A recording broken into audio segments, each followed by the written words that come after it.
What if the only thing standing between you and greatness was the voice in your own head?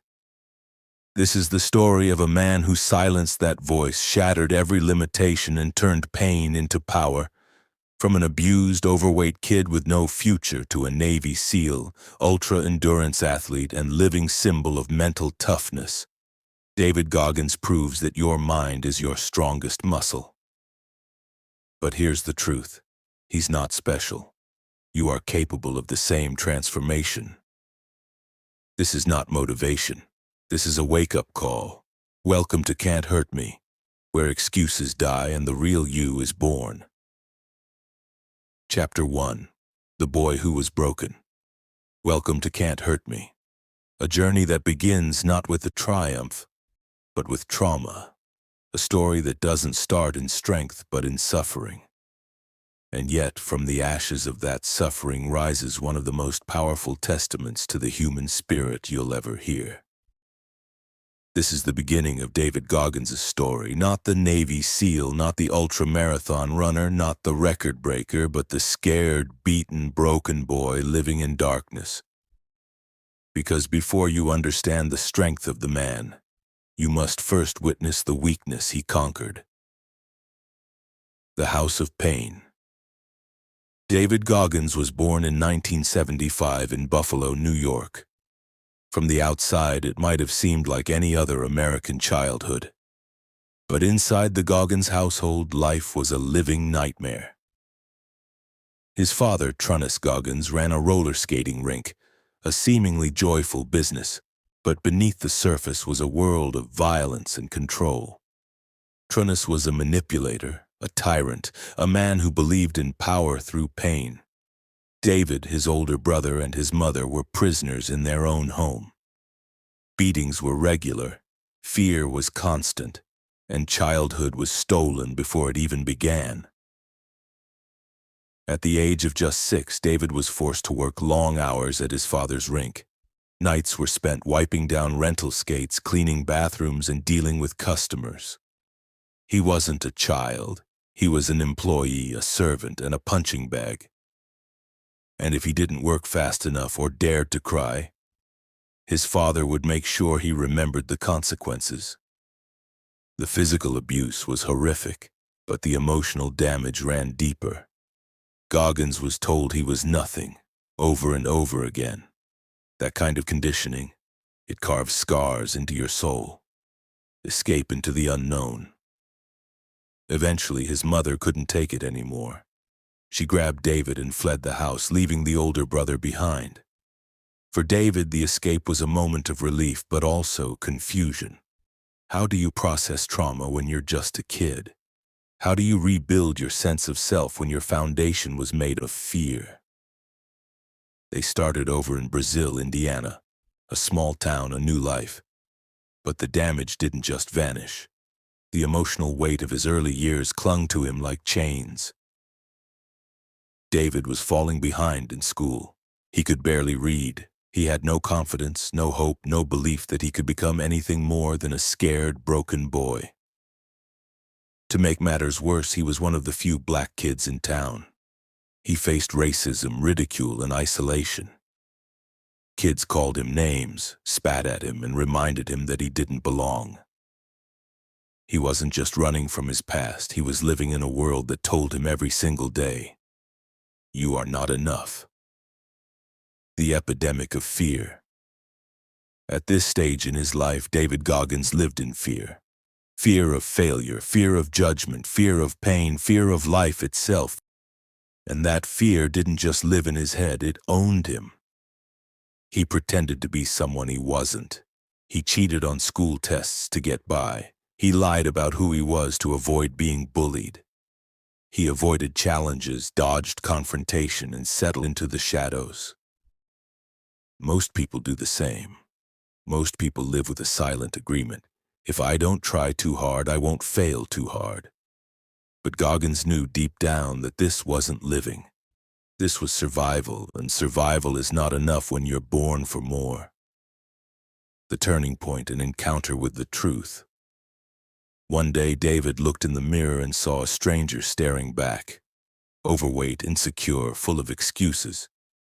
He was barely a teenager, but his eyes looked tired, tired of the lies, tired of hiding. This is when he met what he would later call the accountability mirror.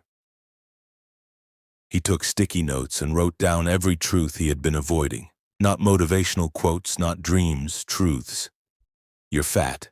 You're dumb. You're lazy. You're lying to yourself. This wasn't self-hate, it was radical honesty. And it was the first step toward mental toughness.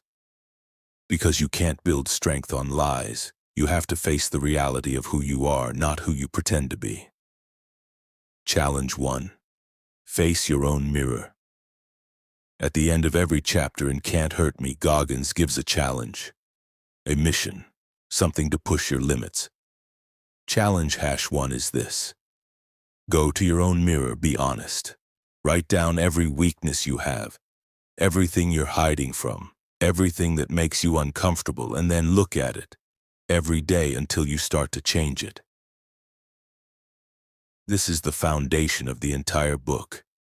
Before you can become mentally strong, you have to be mentally honest. You can't fight the enemy if you don't know what it looks like, and sometimes the enemy is looking right back at you in the mirror. From victim to warrior. David Goggins could have stayed a victim. The world would have understood. Abused child, traumatized, beaten, scarred. Nobody would have blamed him for settling into a life of mediocrity. But he chose the harder path. He chose to become a warrior. And warriors are not born. They are made in fire and suffering and darkness. Goggins began building a mindset that would one day take him through Navy SEAL Hell Week 3 times. That would carry him through ultramarathons, pull-up records, and life-threatening challenges. But all of it began here, in the mind of a scared kid staring into a mirror, telling himself the truth for the first time in his life. Final reflections. Pain is fuel. What most people see as pain, Goggins began to use as fuel. His past became his power, his scars became his strength. He realized something profound. You are not your past, but you are what you do with it. You can sit in your story and let it define you, or you can use it as a starting line. A voice for the silent ones. Goggins doesn't just tell his story to impress you. He tells it for every kid who's been told they're worthless, for every adult still haunted by childhood scars, for anyone who's ever looked in the mirror and hated what they saw. He says, I've been there, and I didn't just survive, I transformed, and so can you. This chapter is not about glory, it's about origin, about the ugly truth we all carry and the choice we all face. You can let your pain destroy you, or you can let it forge you. Chapter 2. The Birth of a Warrior Mindset. David Goggins was no longer the terrified child trapped in a nightmare. But that didn't mean his battle was over. Far from it. If anything, life was about to test him harder than ever before. Because escaping a violent home is only the first step. The real war begins when you try to rebuild yourself with nothing but broken pieces. The weight of the world.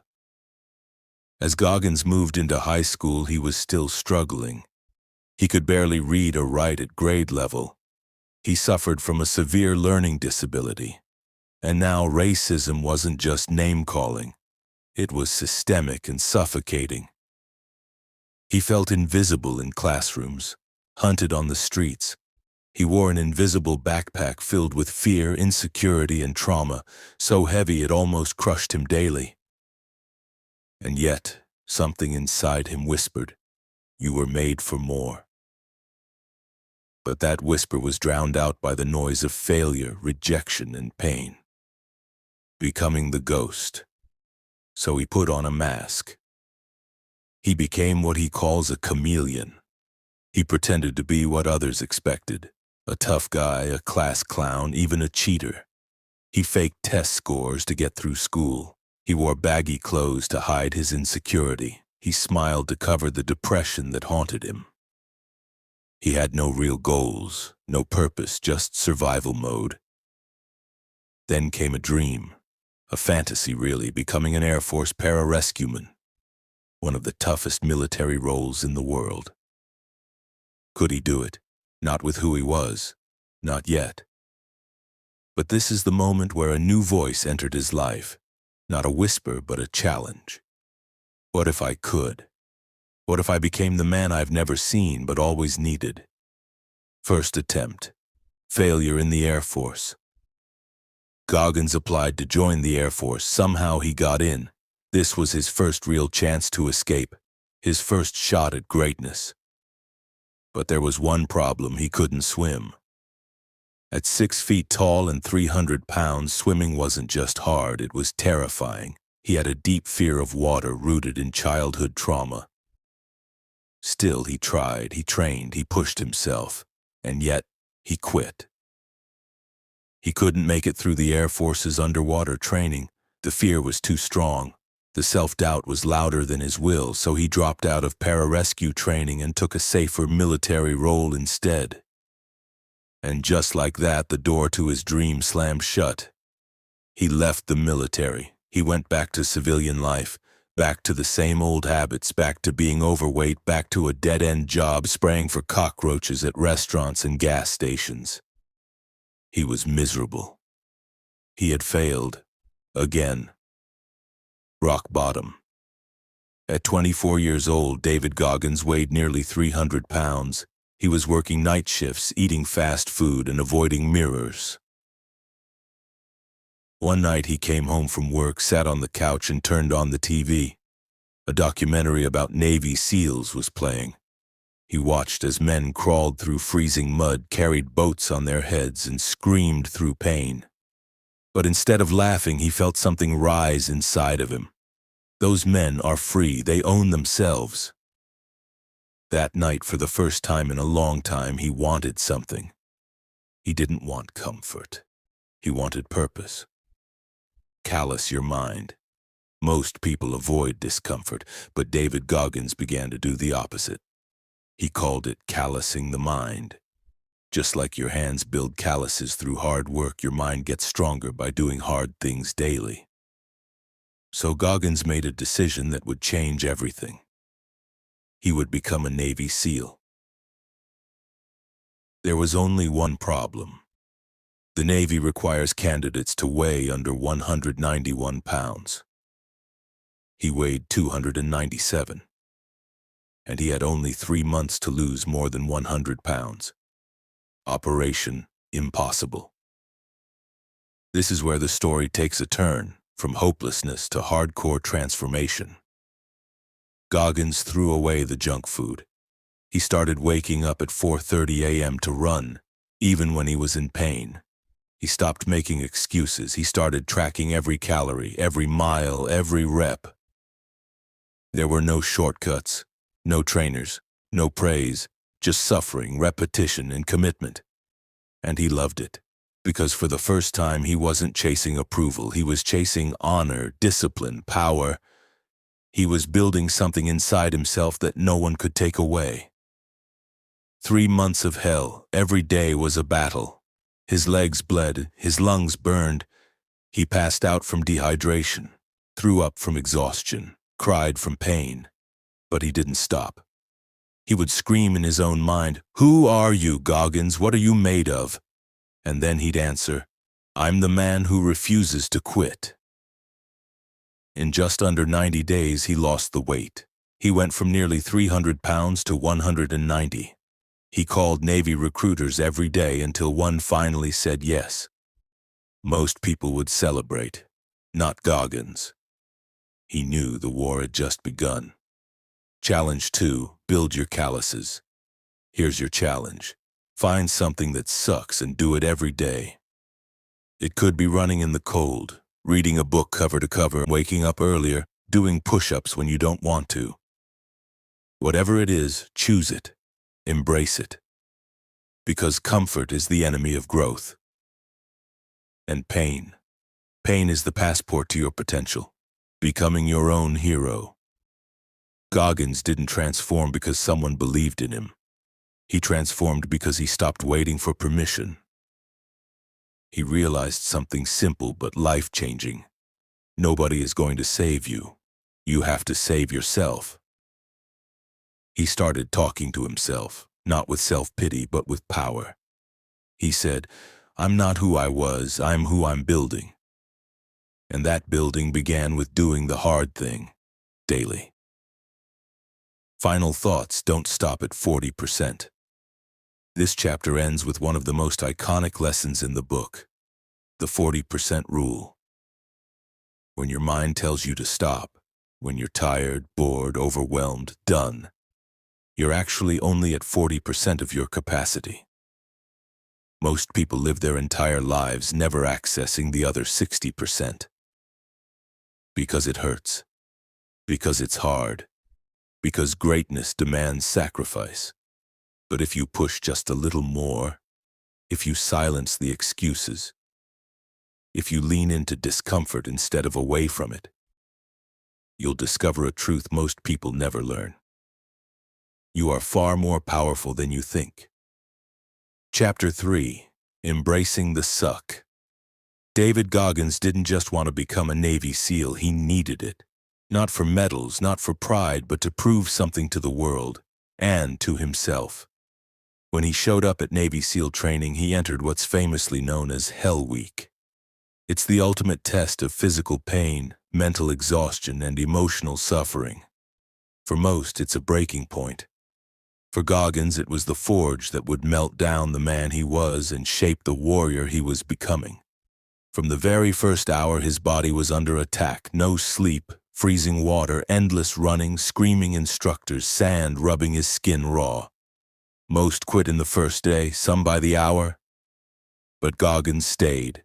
He wasn't the strongest or the fastest. But he had something else, a refusal to surrender.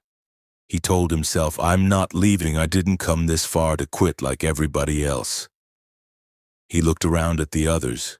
Some were athletes, some had college degrees. But many of them rang the bell, the symbol of quitting, because they weren't mentally ready for the pain. Goggins used the pain as fuel. He welcomed it. "Embrace the suck," he whispered to himself through clenched teeth. And with every mile, every icy plunge, every night without sleep, he began building a mental callus thicker than steel. But then something happened. His body gave out. His shins were splintered with stress fractures. He couldn't walk straight. He was coughing up blood, and just like that, he was pulled out of training. Medically disqualified, removed from Hell Week, just inches from finishing. It was devastating. He had come so far, suffered so much, and now it was taken away. But here's the difference between Goggins and the rest. He didn't treat failure as a wall. He treated it like a detour. He spent months healing, studying, growing. And when he was allowed to return, he started Hell Week again. A second time, more pain, more suffering, and again he was injured. Again he was pulled out, another failure. Most people would have accepted fate, not Goggins. He came back a third time, broken body, scarred mind, but unbreakable spirit, and this time he finished. That's the lesson. Resilience isn't about never falling, it's about refusing to stay down. Most people give themselves an out, an excuse. Goggins eliminated the option to quit. He burned the boats. He said, "I'm going to die before I ring that bell." That's the warrior mindset. And it doesn't just apply to the battlefield, it applies to everything: school, work, relationships, fitness, goals. Life will punch you in the face, sometimes repeatedly. But pain is just weakness leaving the body if you allow it. Goggins teaches that suffering is the most honest form of education. It shows you who you really are when comfort is stripped away. In the moment when you want to stop, when you want to give up, that's when your real self shows up, and that self, that's who you've been running from your whole life. But if you stand and face it, if you look in the mirror and say, "Let's go to war," you'll find out you're capable of far more than anyone ever told you. Most people tiptoe through life hoping to make it safely to death. Goggins chose to run headfirst into pain, to challenge it, to conquer it, And in doing so, he became more than a Navy SEAL. He became a symbol of what's possible when you embrace the suck and never quit. Chapter 4. Taking Souls. David Goggins discovered something powerful during Hell Week. Something that turned pain into a weapon and suffering into fuel. He calls it taking souls. It's the moment when people expect you to break, but instead you rise. It's when you go beyond all limits, and in doing so, you break the spirit of those watching. In his second attempt at Hell Week, Goggins was exhausted, physically shattered, barely able to move, but still standing. The instructors were relentless, pushing him and the other trainees to the edge. They screamed, they tested, they tortured. But instead of folding, Goggins smiled. He laughed in their faces. He brought energy when others were falling apart. That smile wasn't weakness, it was a psychological weapon. The instructors didn't know what to do with someone who wouldn't break. Goggins says that's when you take souls. Not just survive the moment, but dominate it so hard that it shakes your enemies. He realized suffering could be flipped. It could be turned into power. When you perform beyond expectation, you take something from those around you. You take their assumptions, their control, their sense of superiority, and in that moment you own them. He didn't stop there. After finally completing SEAL training, Goggins was sent on missions and continued pushing himself beyond normal. But taking souls became a mindset he carried into everything.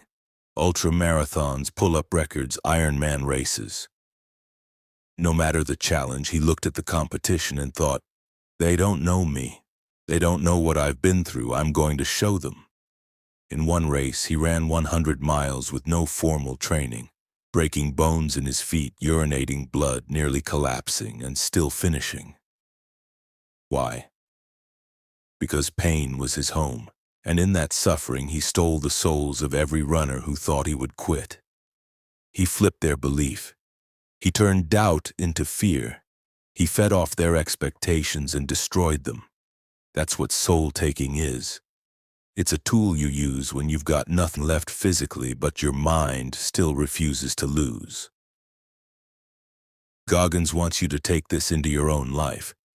If you're at work and someone underestimates you, show up earlier, work harder, learn faster. Take their soul by outperforming them so completely that their ego cracks. If you're in school and someone says you're not smart enough, study until your name is at the top. If your life is filled with people waiting for you to fail, give them a front row seat to your success. This is not about revenge. It's about showing the world and yourself that limits are fake. It's about dominating the moment so thoroughly that no one ever questions your strength again. But you don't do it with hate. You do it with focus. You do it with relentless energy. You do it by channeling every doubt, insult, and obstacle into pure fire. Most people get crushed by pressure. Goggins turns pressure into power. Taking souls is about control. It's about taking control of a moment and rewriting how the world sees you. It's not about arrogance. It's about reclaiming your power. Life will try to break you. People will doubt you. Some will want to see you fail. But when you rise in those moments, when you smile while bleeding, when you keep going, when everything inside says stop, you earn a power no one can take. That's soul-taking, and once you've done it once, you'll never want to stop. Chapter 5. The Accountability Mirror. David Goggins was once a man filled with lies. He lied to himself about who he was, what he was capable of, and why his life wasn't changing. He blamed the world, his past, his circumstances. But one night, standing in front of the bathroom mirror, he realized something powerful. No one was coming to save him.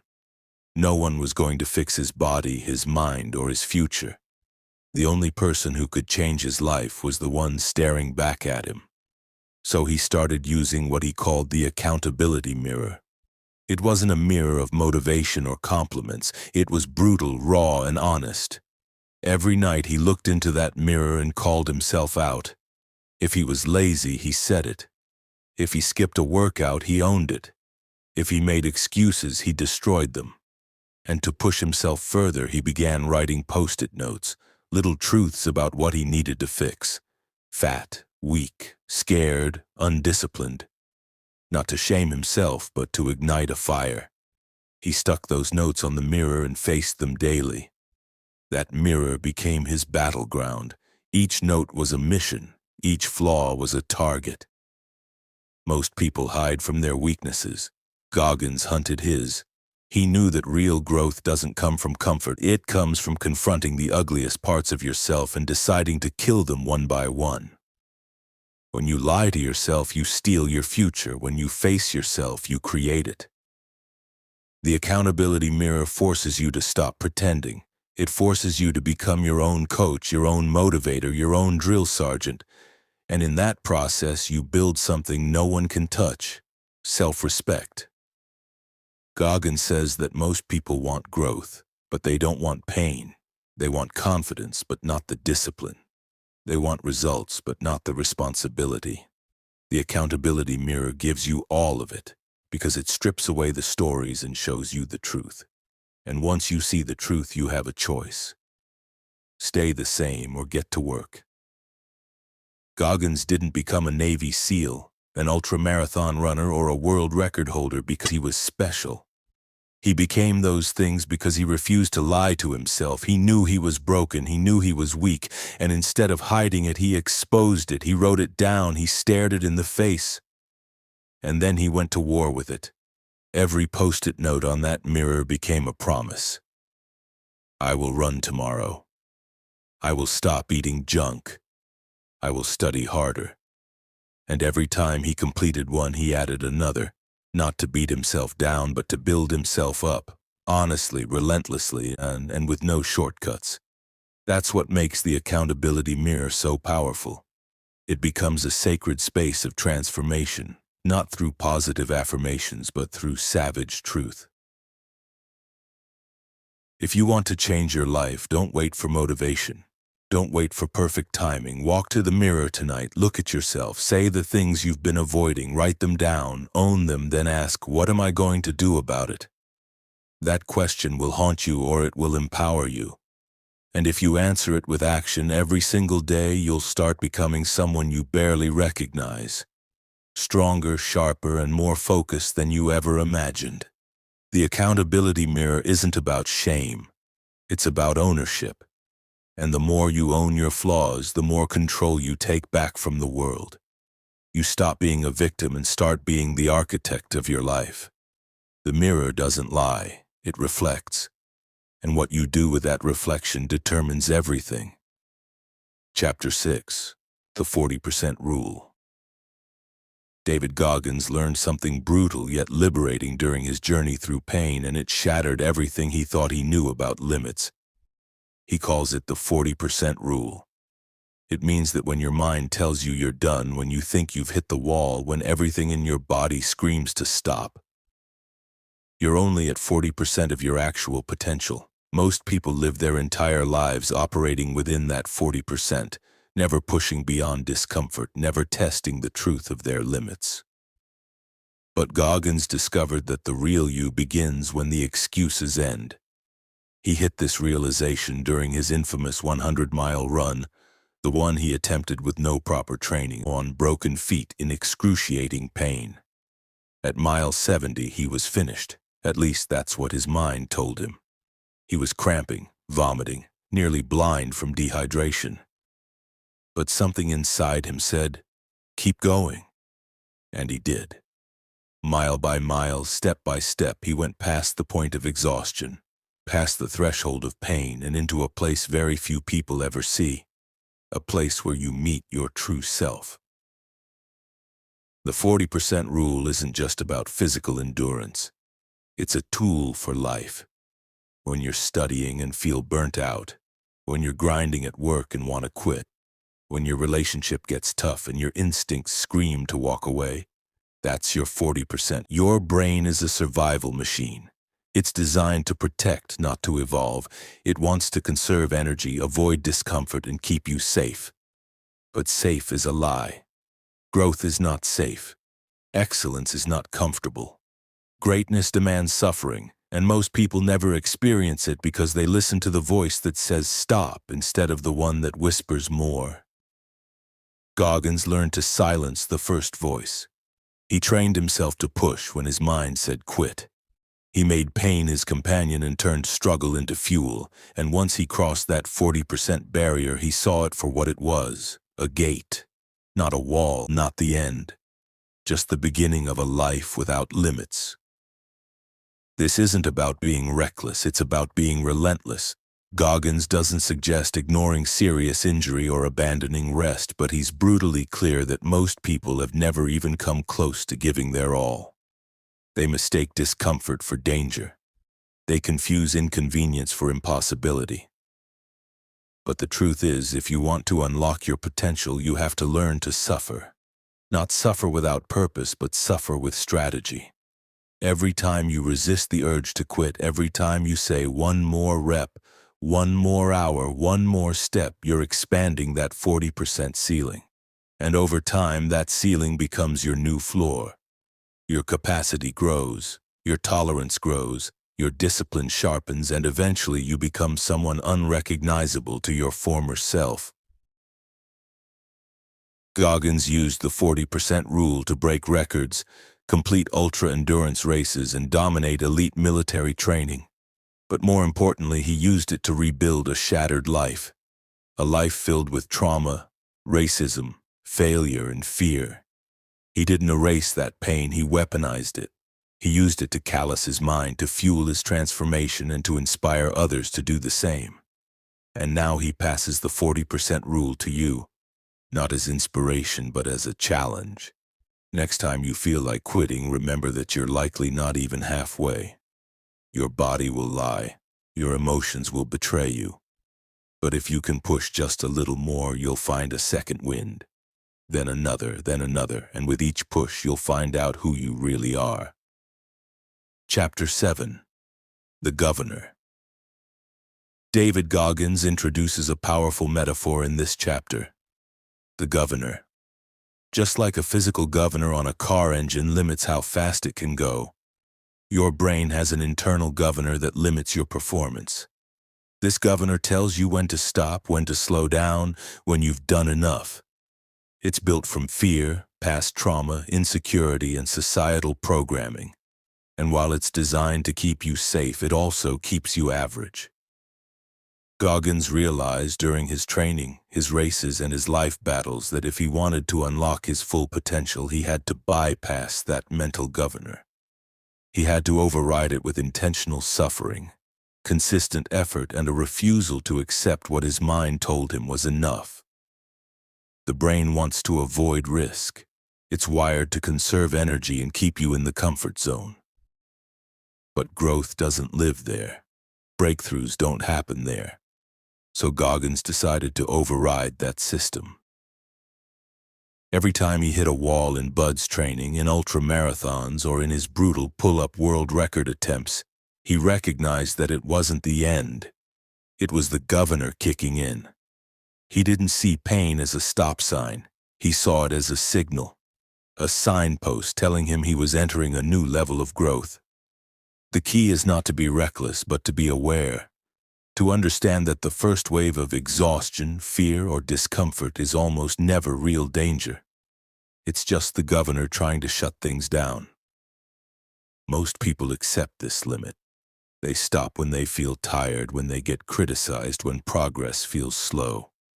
But Goggins teaches that if you can lean into that resistance, push a little further each time, you'll start expanding your capacity and weakening the governor's grip.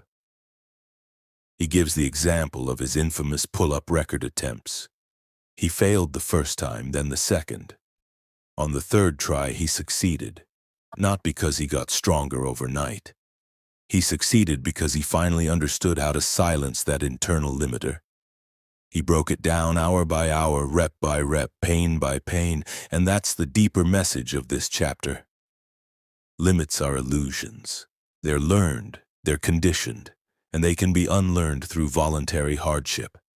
This process isn't glamorous. It's ugly. It's brutal.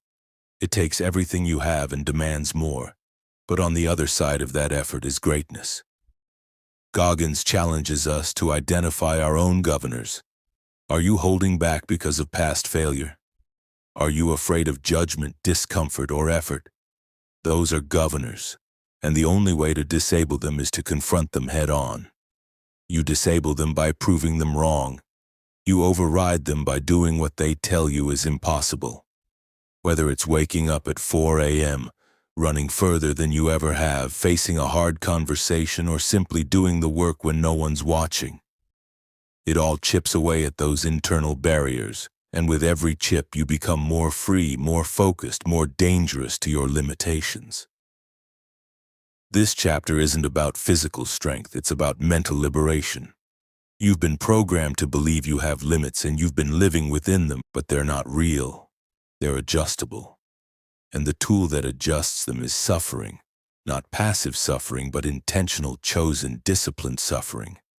Goggins wants you to build calluses on your mind the same way you build them on your hands. Through repetition, through pressure, through enduring what most people run from.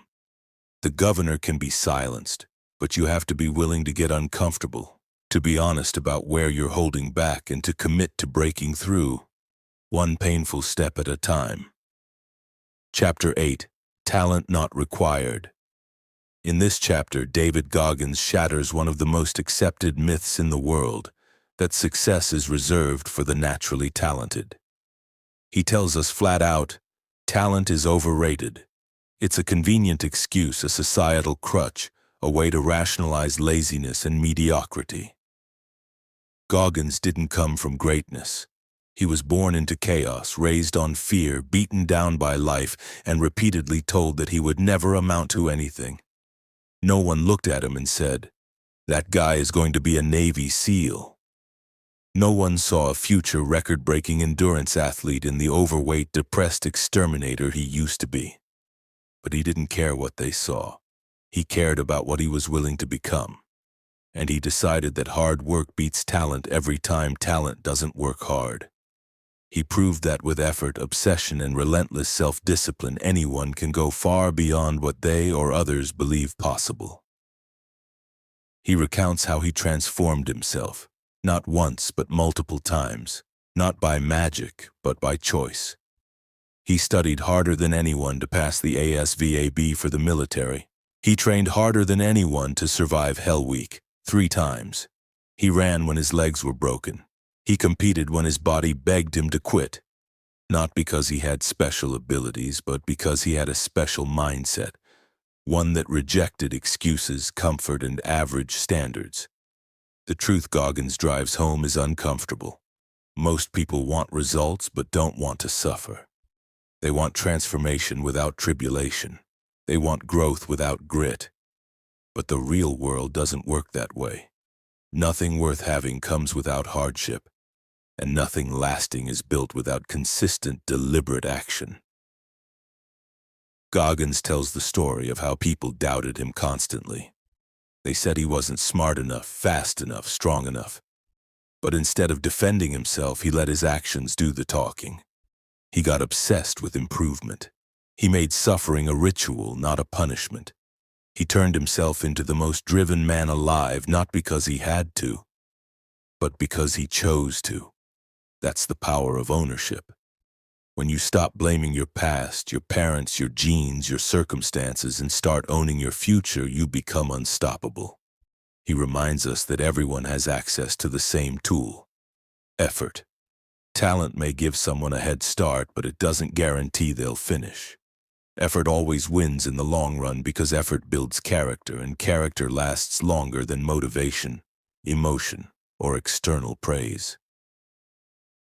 He uses the example of successful athletes and students who coast on talent early in life, only to collapse when things get hard.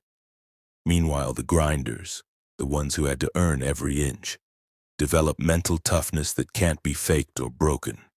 Goggins invites you to join that group. He challenges you to take a brutally honest inventory of your life. Where are you hiding behind excuses? Where are you waiting for permission? Where are you hoping for talent instead of training for skill? He says it plainly. You don't need talent, you need hunger, you need accountability, you need to stop negotiating with weakness, and you need to realize that effort repeated over time creates its own kind of genius. The message here is simple and clear. Talent is optional, effort is mandatory. You don't have to be special to do something special. You just have to be willing to do what others won't. You have to be willing to look stupid, fail often, and rise anyway.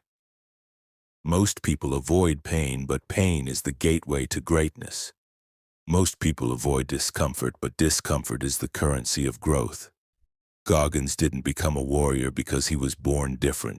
He became a warrior because he decided to fight for his future, and now it's your turn. The only question that matters is this: how hard are you willing to work? Chapter 9. Taking Souls. David Goggins introduces the concept of taking souls as a mental tactic he developed to win not only physical battles but psychological ones. Taking souls means going beyond what is expected, surpassing limitations and outworking everyone around you so completely that you gain a psychological edge over your opponents and even over your own self-doubt. It's about showing up when others quit, digging deeper when others fold, and turning your pain and struggle into fuel that intimidates and overwhelms obstacles. Goggins discovered this mindset during military training and ultra-endurance races when he realized that the greatest power is not physical strength alone, but the ability to dominate the mental battlefield. He tells how in Navy SEAL training, when others dropped out due to pain or fear, he chose to push harder, not just to finish, but to take control of the situation. This approach unsettled his competitors and instructors alike, because it showed a level of resilience and aggression few could match.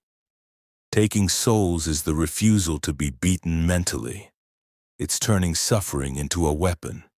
It's using every moment of weakness in others to rise stronger and more confident. Goggins stresses that this is not about cruelty or arrogance. It's about fighting smart and owning your circumstances, especially when things are at their worst. The idea of taking souls extends beyond competition or military training. Goggins explains how he applied it to his personal struggles, racism, childhood abuse, self-doubt, and turned those experiences into strengths. Instead of allowing pain to break him, he made the decision to use it to rise above, to break the mental chains of victimhood and powerlessness. He emphasizes that everyone has the power to take souls, but few realize it because it requires embracing discomfort and stepping into the arena when others run away. It demands an unshakable belief in yourself and a willingness to suffer more than anyone else. Goggins recounts a race where he was lagging behind but kept pushing past his physical and mental limits to finish strong, overtaking runners who had already given up. That moment was when he truly understood the power of taking souls. It wasn't just about winning a race. It was about proving to himself that he could dominate any challenge by sheer will. He also shares how this mindset helped him through the brutal pull-up challenge, breaking records by refusing to give up even when his body begged for mercy. The principle is simple. When everyone else folds, you get stronger. When everyone else quits, you take souls. He challenges readers to apply this mindset in their own lives. Whether at work, in relationships, or during personal goals, taking souls means going the extra mile, pushing through fear and fatigue and standing tall in the face of adversity. It's about outlasting and outworking not only others but your own inner doubts and limitations. Goggins believes this approach transforms suffering from a liability into an asset, a secret weapon that shifts power back to you. You stop being the victim of your circumstances and become the master of your fate. Ultimately, taking souls is a call to action. It's a declaration that you will not be beaten by pain, failure, or fear. You will not quit when things get hard. You will rise, you will fight, and you will take control. This mindset turned Goggins from a broken man into an unstoppable force, and it can do the same for anyone willing to embrace the struggle. The only question is, are you ready to take souls? Chapter 10. Empowerment Through Failure. David Goggins reveals one of the most important lessons he learned on his journey. Failure is not the enemy, it's the greatest teacher. He explains that throughout his life he faced countless failures. Failed military attempts, personal setbacks, physical injuries, and mental breakdowns. At first, these failures crushed him, making him question his worth and purpose. But over time, he learned to embrace failure as a necessary step toward growth and success. Failure exposed his weaknesses, highlighted his blind spots, and forced him to confront uncomfortable truths. Instead of avoiding failure, he began to seek it out intentionally, knowing that each failure contained valuable lessons and opportunities for improvement. Goggins discusses how many people are terrified of failure because they tie their identity and self-worth to their success. They see failure as shameful, as proof they're not good enough. But Goggins flips this narrative by demonstrating how failure is actually the foundation of resilience and mental toughness. He recounts his experiences where failures humbled him, but also pushed him to work harder, train smarter, and strengthen his mind. He stresses that the pain and humiliation of failure are temporary, but the wisdom gained is lifelong. He calls failure a gift because it gives you clarity about where to focus your effort next. He shares vivid stories of failures during Hell Week and ultra-endurance races where he wanted to quit, but instead chose to learn from each setback. The ability to bounce back and keep going is what separated him from those who gave up. Goggins explains that when you reframe failure as feedback rather than defeat, you unlock a powerful mindset that turns obstacles into stepping stones. This mindset fuels relentless persistence, enabling you to take on challenges that seem impossible. The difference between those who succeed and those who don't, he says, is how they respond to failure. Goggins also dives into the importance of accountability. He argues that owning your failures, being brutally honest with yourself, and refusing to make excuses is key to empowerment. Only when you accept your shortcomings can you develop a plan to overcome them. He challenges readers to write down their failures, study them, and use them as fuel rather than a source of shame. This practice forces a level of self-awareness that breaks through mental barriers and creates a roadmap for success. The chapter ends with a powerful reminder. Failure is inevitable, but quitting is optional. The strongest people aren't those who never fail. They are the ones who fail, learn, adapt, and keep moving forward with greater determination. Goggins calls on you to shift your relationship with failure from fear to curiosity, from avoidance to embrace. When you do, you will discover untapped reserves of strength, resilience, and mental freedom. Failure no longer controls you. Empowerment through failure becomes your new reality. Chapter 11. The Accountability Mirror. David Goggins introduces a powerful daily practice he calls the Accountability Mirror, a tool he used to transform his life by facing the brutal truth about himself every day. He explains that the accountability mirror isn't just about self-reflection. It's about radical honesty. It means looking into your own eyes in the mirror and calling yourself out on your weaknesses, your lies, your excuses, and your failures without flinching or sugarcoating. This practice forces you to confront the real reasons you haven't achieved what you want and take full responsibility for your life. Goggins found that only when he faced himself with complete honesty could he start to build the discipline and mindset necessary for extraordinary growth.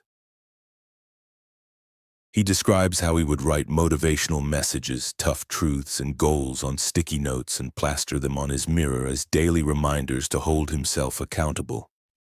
This visual confrontation helped him stay focused, motivated, and brutally honest when the going got tough. The mirror became a battlefield where he fought his inner demons, insecurities, and fears. Goggins stresses that most people avoid this kind of honesty because it's uncomfortable, but avoiding it keeps them trapped in denial and mediocrity. The mirror is the place where excuses die and commitment is born. Goggins shares personal stories about times when he was overweight, depressed, and directionless. But through the accountability mirror, he started to see where he was sabotaging himself. He realized that blaming others or circumstances was pointless. The only way forward was to own everything, his failures, his shortcomings, and his dreams. This practice helped him develop an unbreakable mindset because it removed the mental clutter and lies he told himself. The mirror showed him the path he needed to take, no matter how difficult.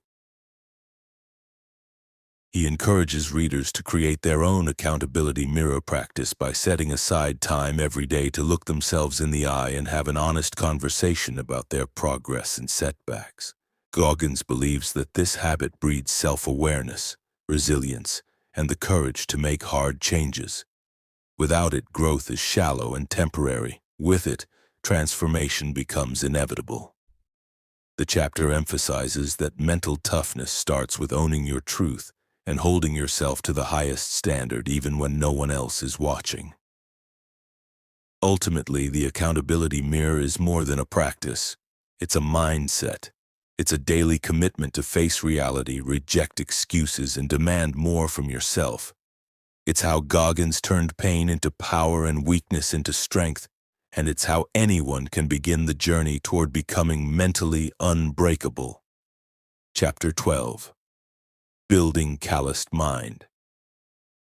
David Goggins explains that just like physical calluses form on hands and feet from repeated friction and stress, the mind can develop a similar kind of toughness through consistent exposure to hardship and challenge.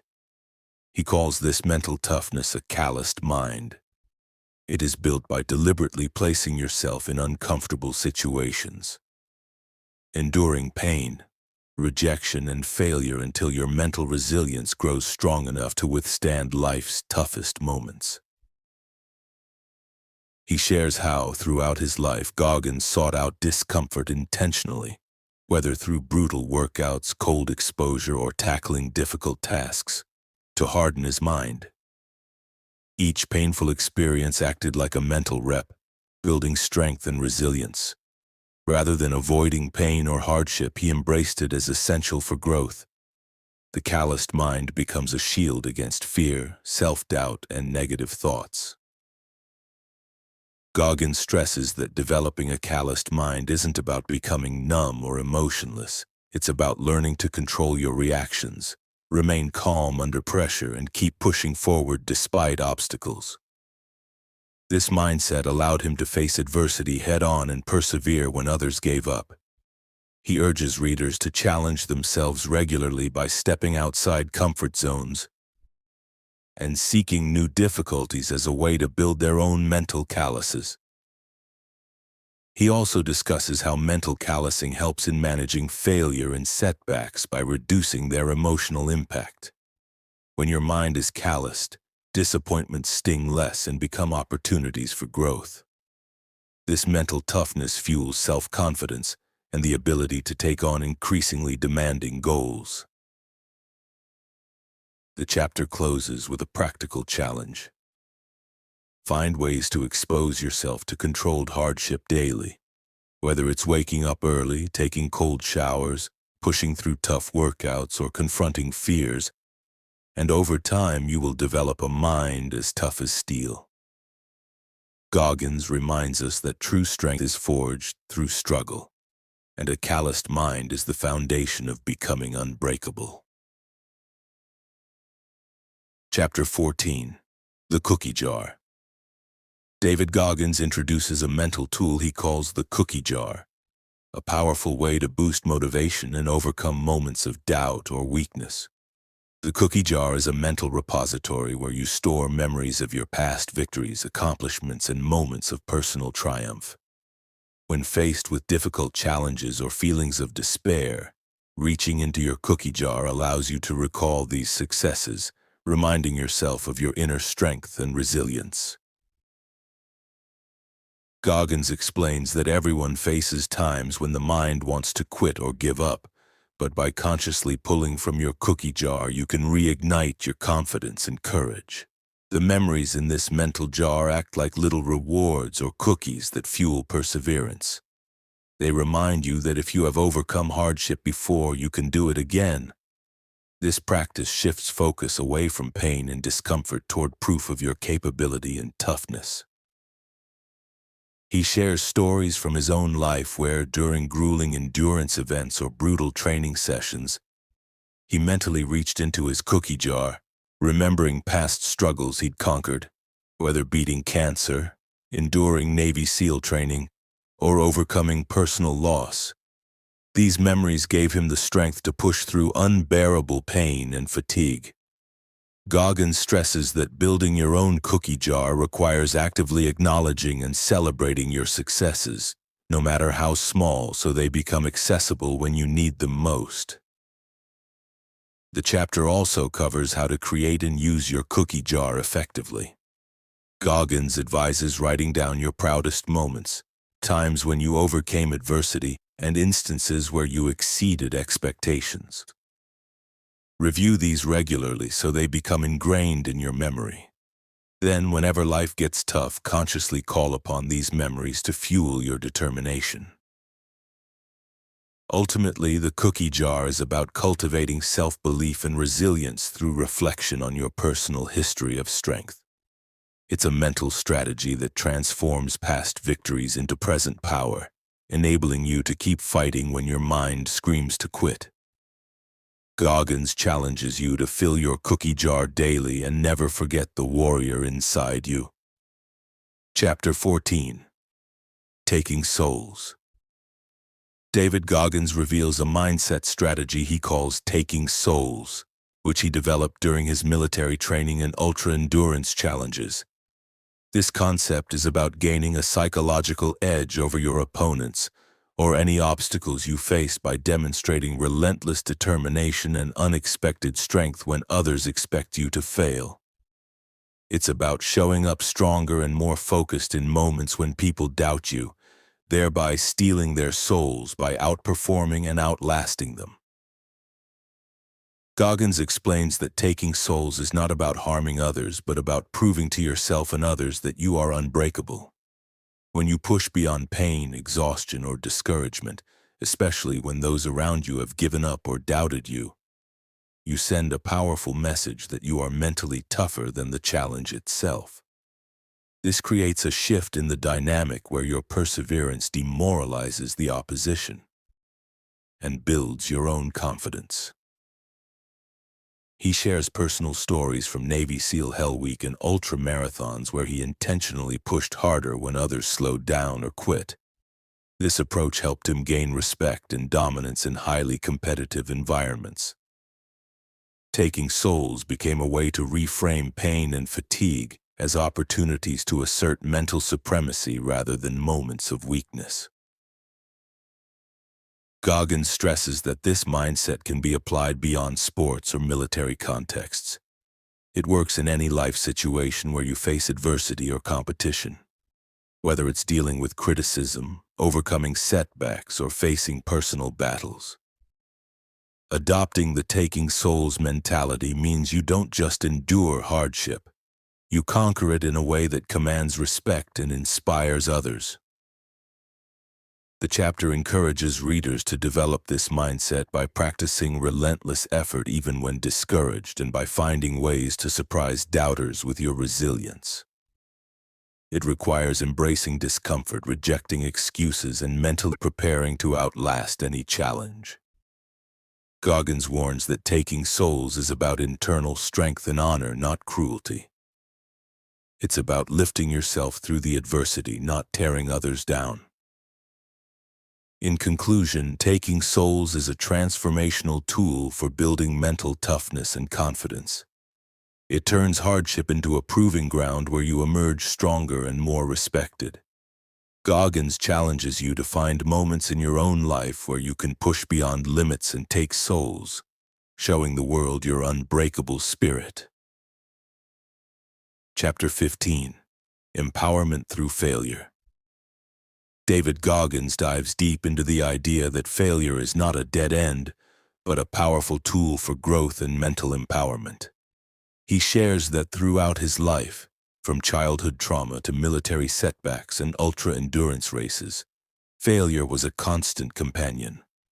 But instead of letting failure define him negatively, he chose to embrace it as a critical stepping stone toward success.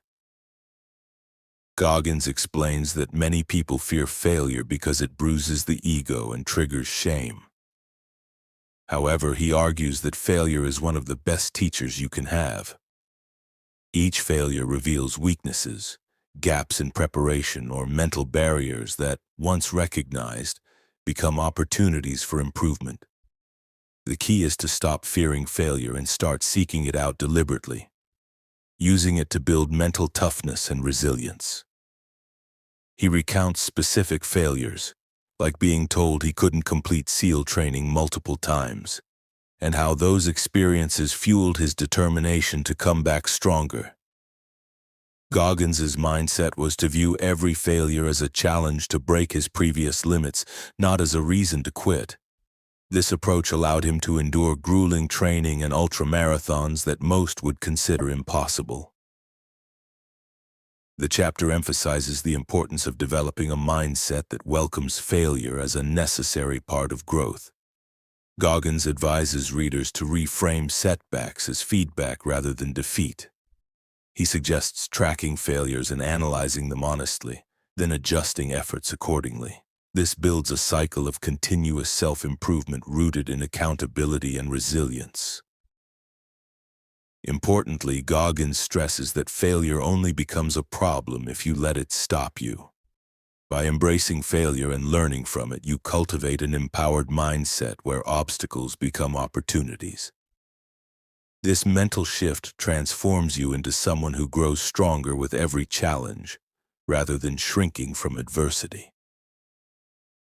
In closing, Goggins challenges readers to intentionally push themselves into situations where failure is possible and to celebrate the lessons it brings. He reminds us that the road to becoming unbreakable is paved with failures embraced and conquered. Failure, when harnessed correctly, becomes the greatest asset on the path to mental strength and lasting success. Chapter 16. Mastering the Governor in Your Mind. David Goggins introduces a powerful analogy: the governor in your mind. Just like a governor on an engine restricts its full capacity to protect it from overuse, your mind has a built-in mental governor that limits how hard you push, how far you go, and how much you achieve. According to Goggins, this internal limiter kicks in whenever you begin to feel pain, discomfort, or fear, not because you're truly at your limit, but because your mind is trying to keep you safe. He explains that this governor is not your true capacity. It's simply a survival mechanism created by years of conditioning, comfort, and the avoidance of pain. When you start pushing yourself and your heart races or your body aches, the mind says, "Stop." But Goggins argues this is the moment you need to override the governor, not obey it. Goggins shares stories from ultra races, military training, and brutal workouts where he felt his mind trying to slow him down. But instead of quitting, he trained himself to recognize that moment as a signal to push harder, not back off. Over time, he developed the ability to go beyond his mind's limits, discovering that true potential only appears after you override the mental governor. He clarifies that this isn't about recklessly ignoring pain or risking injury. It's about distinguishing between real danger and manufactured limitation. Most people quit at 40% of their actual capability, he says, because the governor tells them they're done. By learning to operate past that point, you unlock your full potential, mentally, physically, and emotionally. To train this skill, Goggins recommends doing things that make you uncomfortable every day. Cold showers, tough workouts, emotional conversations, intense focus sessions, all are ways to test your limit and recalibrate the governor. The more often you override that default setting, the weaker it becomes. Eventually, your new normal becomes what used to feel impossible. The chapter ends with challenge. Identify when your mental governor kicks in, during a workout, a project, or a hard conversation, and don't quit. Instead, stay with the pain, recognize it as a gatekeeper, and push through. That's where your true self lives. That's where greatness begins. Chapter 17. The Accountability Equation. David Goggins dives into the concept of radical self-accountability, pushing far beyond simple responsibility. He explains that most people lie to themselves daily about their effort, discipline, fears, and dreams. They soften the truth, blame others, or avoid their flaws. But real growth begins only when you face the brutal facts about who you are and what you're avoiding. Goggins calls this unfiltered honesty the accountability equation. Brutal truth, consistent action, self-mastery. Goggins emphasizes that you cannot fix what you won't admit. He encourages people to stop blaming external conditions like time, money, or others for their failures. Instead, look in the mirror and accept what's missing in your effort, mindset, or preparation. This mirror becomes your tool, not for criticism, but for clarity and recalibration. He revisits how, at 297 pounds, he was in denial about how far he'd drifted from discipline. Instead of accepting weakness as fate, he faced it head-on and built a system of accountability. This included tracking every calorie, every run, every minute of sleep, every decision. His success wasn't driven by motivation, but by data and discipline. Goggins urges readers to build their own accountability matrix. Write down everything you say you want: fitness, wealth, discipline, success, and then document what you're actually doing about it. Track the habits, behaviors, and excuses daily. Most people avoid this process because it exposes the gap between who they are and who they pretend to be. But that gap is the exact place where transformation begins. He points out that true accountability is painful at first, because it strips away your illusions. But over time, it becomes empowering. You stop needing external validation because your self-worth comes from the discipline of living in alignment with your values. You become immune to criticism because you already know where you're weak, and you're working on it. The chapter concludes with a challenge. For the next 30 days, take total ownership of every action, every excuse, every missed workout, every wasted hour. No blaming, no softening, no stories, just ruthless self-tracking. Over time, this practice doesn't just make you stronger, it makes you unstoppable. Chapter 18. The War Within. David Goggins opens this chapter by declaring that the most brutal battlefield he's ever faced isn't Hell Week, a 100-mile ultramarathon, or the depths of Navy SEAL training. It's the war inside his own mind. This war isn't fought with weapons or enemies. It's a silent, daily battle with fear, doubt, insecurity, and pain. It's the voice that says, "You're not good enough," or "You've already done enough." Goggins explains that learning to master this inner battlefield is the key to mastering everything else. He reveals that even after all his accomplishments, becoming a SEAL, completing ultra-endurance races, breaking pull-up records, his mind still tries to hold him back. It whispers to quit when he's tired, to settle when things get comfortable, or to take a break when progress gets hard. But instead of running from these voices, Goggins has trained himself to stand and fight them.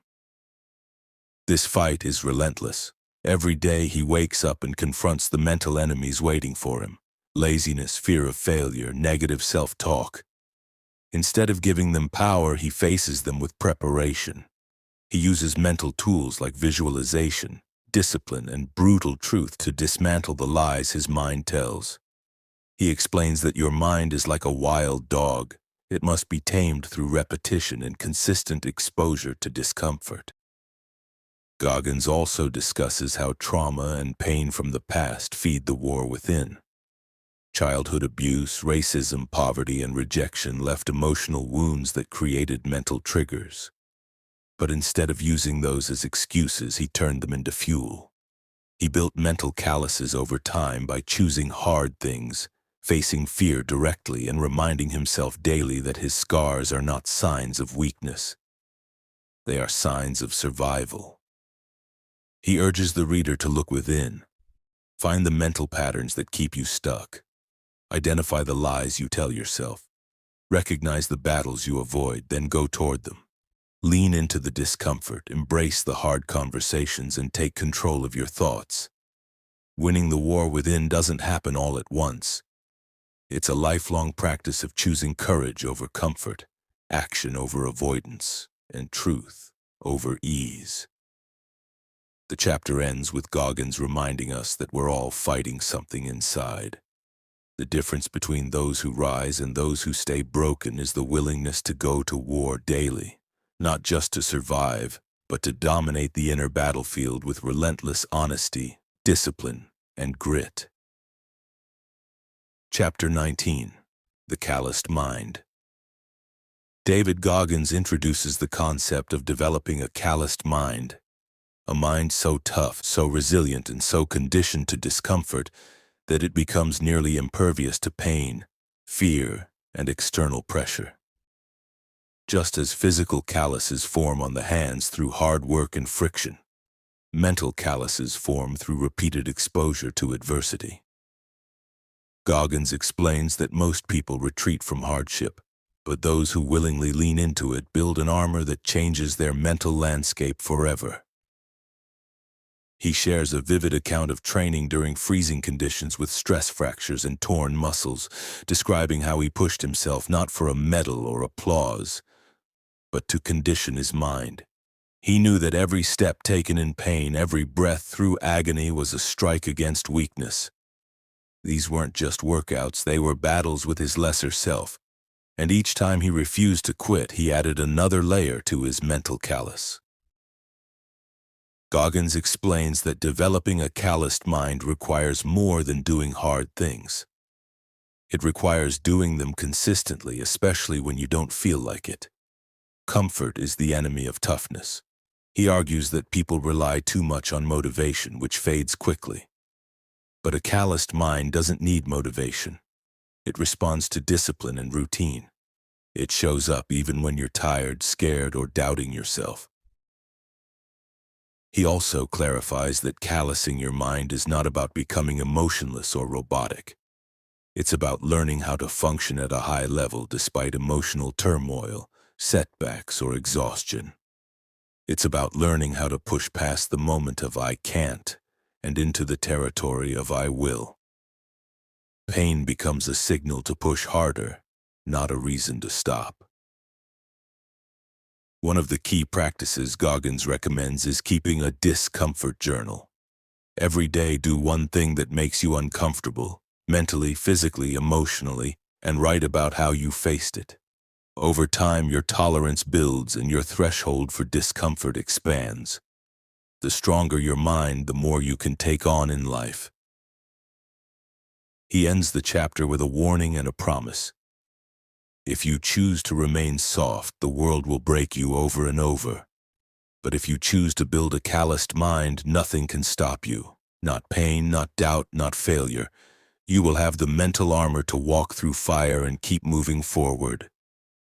Chapter 20. The Governor in Your Brain. David Goggins introduces the metaphor of the governor, a built-in limiter in your mind that cuts your power before you're even close to empty.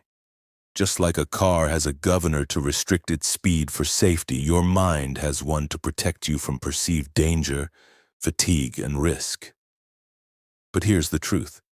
The governor isn't working in your favor. It's keeping you small, slow, and far from your potential. Goggins explains that when you feel like you're at your limit, whether in pain, fear, or exhaustion, you're usually only operating at 40% of your true capacity. That's not a motivational slogan. It's a survival mechanism hardwired into you by evolution. The mind convinces you to slow down or stop not because you're broken, but because it's afraid. It sees fatigue, rejection, or discomfort as danger. But those are exactly the things you need to push through to grow. He recounts a moment during a 100-mile race where his body was shutting down. He was limping, vomiting blood, and could barely see. Every logical signal screamed for him to stop. But he didn't. Instead, he tapped into something deeper, a raw, ancient energy that told him he could go further. That moment was proof that the governor is not reality. It's a suggestion, and it can be overridden. Goggins offers a process. The next time you want to quit, don't. Pause and recognize that the governor is lying. You're not done, you're not broken, you're just uncomfortable. And discomfort is where the real work begins. Push just 5% more, then 10%. Each time you override the governor, it loses power. Your true capacity starts to emerge. To weaken the governor, you must expose yourself to difficult tasks regularly. Wake up early, run in the rain, lift heavier, study longer, speak up when you're afraid. These acts, though small, chip away at the limiter. Your body adapts, your mind adjusts.